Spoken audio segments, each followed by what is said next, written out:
everybody, Abby here with Scrap and Abby, and I'm back with another color swatch kind of video for all of you. I purchased the first set of watercolors I've ever purchased is this one from Hobby Lobby, and I showed it in with the packaging in a previous Hobby Lobby haul video, so I don't remember who made it, but it was really inexpensive. I think it was like 12-15 bucks max. And I know that there are different grades and different levels of watercolors, etc. But my husband suggested I probably start with a lower end first and then kind of work my way up if I still really wanted to continue with the watercoloring. As I've said before, my husband is an actual artist, but by day he's a computer software network engineer. So anyway, I don't remember who made this brand, and I apologize for that. If I can remember, I'll edit in the video. But what I'm doing is I really like this video that I found. The name of the channel is esperoart, E-S-P-E-R-O-A-R-T. I'll put it in here when I edit the video, as well as a direct link to the video that I watched. It's called Watercolor Painting Tutorial, How to Make a Tonal Swatch. I loved it. I thought it was perfect because it gives you exactly what it's called. It gives you it gives you several tones from one pan of color. And I really want to do that with this set, as well as my Winsor Newton set that I picked up from, I think, Michael's Online. I had a really good coupon, like 50% off, so I wanted to grab this little set. So I'm going to do this set first, and then I'm going to do my Winsor Newton in a separate video. So what I did, my husband had this pad of 11 by 15 inch watercolor paper, and it's cold pressed. I'm not sure that makes a difference for this video purpose, but I'm just telling you what the package says. And I've already squared this off into quadrants. So there's 24 colors in this particular set, and I have over that, I think I'm like 26 rows, I can't remember exactly, but I made myself a little line here so I could actually write out the actual name of each color on this side and this side, because I'll have to do 12 on this side, 12 on this one. This darker pencil mark is to separate those two columns, so I don't, you know, as I'm in my zone, that I don't go over the line or whatever. And then I have 6 squares, so 1, 2, 3, 4, yeah, 6 squares here. So like for example, this one that's just called lemon yellow, this one right here, I can have just the straight up lemon yellow here, and then I'll paint it all the way across, and then I'll let all those rows dry, and then I'm going to come back with the yellow again, but just do this square, this square, this square, this one, let it dry, repeat the pattern. So I keep, and then I'll come back with this one. So I'll come and do I'll come back on camera when I'm to that point and I try to explain better what I'm trying to say. I don't feel like I'm articulating that very well, but that video, if you watch it, is really good. It's like, I think the whole video is like 4 minutes or something. He speeds it up, and he does a really good job. He or she, I can't tell, I think it's a male. Anyway, so that's what I'm going to be working on now. And in that video, they suggest that you have kind of a base for each color. So I wanted to pull out this palette that I have, so I can do a total of 2, 4, 6, 7 colors at once. And then I'll have to, you know, let those dry or whatever, and then start again, so I can get all 24 colors done. So with all that said, I'm going to get myself set up. I'm going to get a few squares going, and then I'll come back on camera to have a better visual of what it is I'm trying to say. So I'll see you just a little bit. Okay, ladies, I'm back, and as you can see, I have all of my tonal swatching done except for one last row, which I'm going to do on camera just to kind of show you how I made this. So you can tell here by all the different colors, kind of the thought process or behind the tonal swatching. You know, you put the first layer, second, third, fourth, fifth, and sixth. You could have 12, you could have just 4, you could do just 3, you can do whatever number of tonal swatches you want.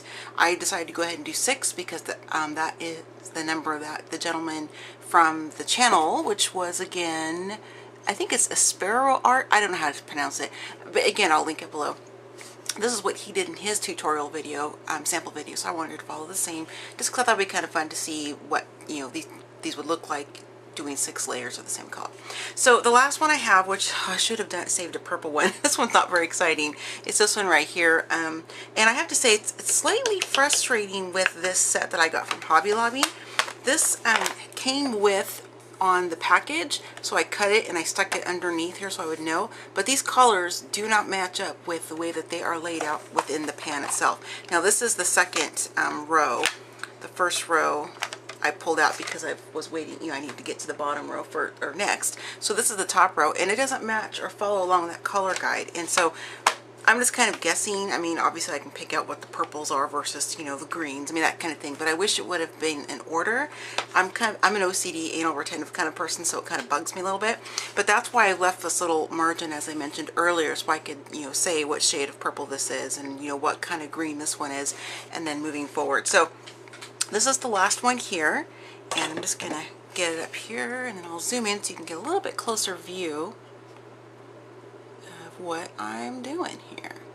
And I goofed a little bit. I wasn't paying attention. I got a little bit of this last color on there, but that's fine. It doesn't matter.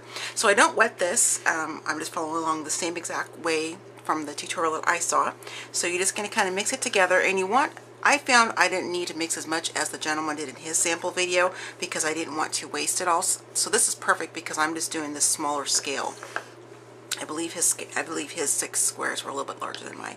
So you just want to take it and you just want to simply start painting it, and you want to drag your brush all the way over all 6 squares, and you don't want to go back over it again once you get each square done, because you're going to be changing the hue. Now I'm not too worried about this last one because this one's obviously going to get, you know, 6 layers total, but my brush just ran out a little bit. So I'm going to leave it like it is. The OCD part of me really wants to go in there and fill in these corners that I've left, but when I did that earlier, I actually made a shade, the first shade, darker than what it really was, so I'm trying really hard to not mess with it. So I'm just leaving it there.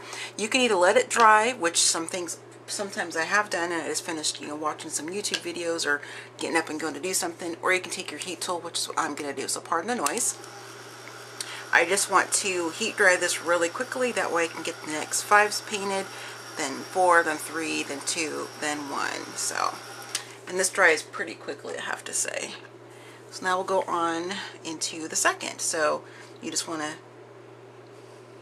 do your second layer here. And for those of you that watch my channel for like all the, you know, crafty stuff that I do, whatever, I apologize if this isn't very exciting or interesting, because, you know, it is kind of boring. It's just me doing some tonal swatches, but the purpose of me doing this is so I can know the different layers of depths of color I can get from my watercolors, so when I go to use these in projects, you know, I'm going to have a better idea. Now, I am going to be doing the same thing with my Winsor Newton ones. I really wish I would have done those first because I know those are a little bit nicer paints. These are a little bit more on the chalky side. There's not a lot of colors in this palette that I particularly care for, but you know, it's just all me getting used to using them in my crafting. So, and I've been having fun playing. Now we're going to go to the third. I've been having fun playing in my traveler's notebook, my journal, as well as my art journal, which I'll share with you in just a moment what that looks like. Get this drying here, because you do end up with some extra paint once you're done doing these swatches, and so you can either toss it out, which I would never do because I don't like to waste supplies like that, but I know some people do, or you can go ahead and you know, actually paint in the project, put it on some watercolor paper, use it for, you know, as a background for something else down the road. I didn't want to do that with my watercolor paper because I didn't buy a ton of it, so I want to save it for when I'm really wanting to do a real watercolor project. But I'll show you. I just have one of those composition books I got from the Dollar Tree, really super cheap, $1 obviously. Sometimes you can even get them cheaper, like at Walmart or other places when they put them on sale. I've seen them down to almost 10 cents a piece. Not as big as the one I'm going to be sharing with you, but I have seen them marked down to 50 cents for the size that I have. And I'll just kind of show with you what I'm doing with it. Looking like watching paint dry, right? Sorry, I know it's so boring. But I just wanted to kind of give you a visual just in case it wasn't making sense, because sometimes I have trouble articulating properly and making sense. So now we're going to go to the 5th box, and we're just going to start there, and then we're going to move into the 6th, and then just kind of swipe this down like that. And then we're going to dry this one, and then I will do the last box, but I'm not going to dry it because I'm going to show you my composition book, and it will dry naturally. So. And what I meant to do too, I got so engrossed in this because this is pretty therapeutic, and you're just kind of, it's a mindless task. I meant to just stop at 12 and start 12 on the next row because each layer has 12 pans, and that way I would have some extra squares down below that were even, because I told you I'm kind of like weird like that, but I forgot. But it's okay. I'll save these for if I want to mix any of these other colors together, then I can have individual squares of, you know, some additional color. So I'm just going to go ahead and paint my sixth and final square. Trying to make sure I just don't dip into that margin there I have on the right, that small column, because that is for when I go to write the color. So I'm just going to let that dry on its own. And what I want to share with you really quickly, this is just one of the composition books that I picked up from the Dollar Tree, and I've hauled it in prior videos before. And this is, I love this. This is what happens when you put any kind of liquid medium or something on paper. Obviously it's going to curl and crinkle. I love it. I love how it sounds. Just that noise. Oh, I love it. So what I've been doing is this is actual acrylic, like the craft paints. And these are some sprays. These are some flowers, and I mean, these are from the watercolors. Now, please be kind. I'm not trying to say I'm an artist. I'm not painting like, you know, for real. I'm just kind of playing around, having some creative play, because I don't want to waste the medium I'm using. And so I just kind of played around as I did each, because I can only do, let's see, 2, 4, 6, I can only do 2, 4, 6, yeah, 7 colors at a time. I started to count the other one twice. Hello. And so that's why you're going to see certain colors mixed together, because that's the colors I had at the time, because I didn't want to waste them. So I just took a paintbrush and I was just playing around. You know, this one here I just posted on my Instagram just because that was kind of fun. I like the layers. This is another one with about 3 or 4 colors. And then I kind of skipped around here to some other parts of the book. That one just kind of blues. And what I'm going to be using these for are some backgrounds for down the road. Now this is from acrylic paint, but this is to kind of give you an idea. It's just fun because now I have another background I can build upon. I can either add more paints and layers of whatever, or I can leave it like it is and just start, you know, a project on it. So it's just really fun to do that. I know hundreds and thousands of people do this. I'm not saying this is an original idea by any means, but just want to share with you what I'm doing with the extra paint and kind of what I do with my extra mediums I have, whether it be just a tiny little bit from, you know, from a smaller or larger project or whatever. I just hate to waste and throw things away. It just bugs me. So that's what I'm going to do with the last 3 colors I have here, and I'm just going to kind of play around and do some more creative play to create some backgrounds for future projects. And this is the end result. So up here I'm going to write down, I have it in my initial video where I hauled this, and I know the name of the brand, I just forgot it right now, but I'll write it up here and then just label this as my tonal swatch, and then I'll go down here on either side and write what the actual colors are once I figure out which one's which for sure. And then I have these extra spaces here, like I mentioned, that I can use. Say I want to mix, you know, this purple with this shade here. I mean, I don't know, then I can kind of put it there and label it, you know, make a small line where I can label it, and then have some additional squares for some more swatches down the road. So this is just my little fun tonal swatch. Again, I will link the channel below to the actual watercolor painting tutorial that I saw, which inspired me to make one of my own. So I'm going to go ahead and sign off because I'm really anxious to get into my Winsor Newton watercolors now, and I will see you ladies in my next video. Happy scrapping, happy planning, happy crafting, and because this is a painting video, happy watercolor in. I'll see you ladies next time. Bye! Ha! I tricked you ladies. I'm actually back. So I was just listening to, you know, a YouTube video in the background, and just sitting here kind of playing around. I thought, well, you know what, let me turn the camera back on so I can kind of share with you how I'm using these extra paints that I had left over from my tonal swatch. And I got to thinking about this. This really looks like coffee to me, so I really do like this color more than I thought I would. And because I do have a mixed media art journal that I purchased from Donna Downey, I don't know, gosh, 3-4 years ago now probably, and it's still packed away from our move. And I have a couple pages in there, well, it's a 2-page spread of where I had like mimicked some coffee grounds and things like that, and it's kind of like all about Starbucks because I am a Starbucks girl diehard.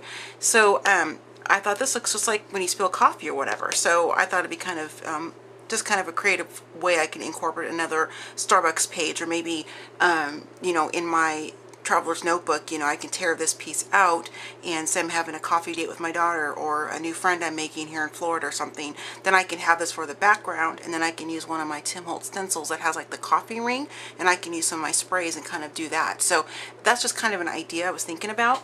And then also, this is really super simple. I mean, this has been around for forever and a day, but just to kind of show you, just to kind of mix it up a little bit, you can just kind of get the paint within your brush, just kind of load it, and then just take another paintbrush or a pencil or whatever you have, and you just kind of tap it.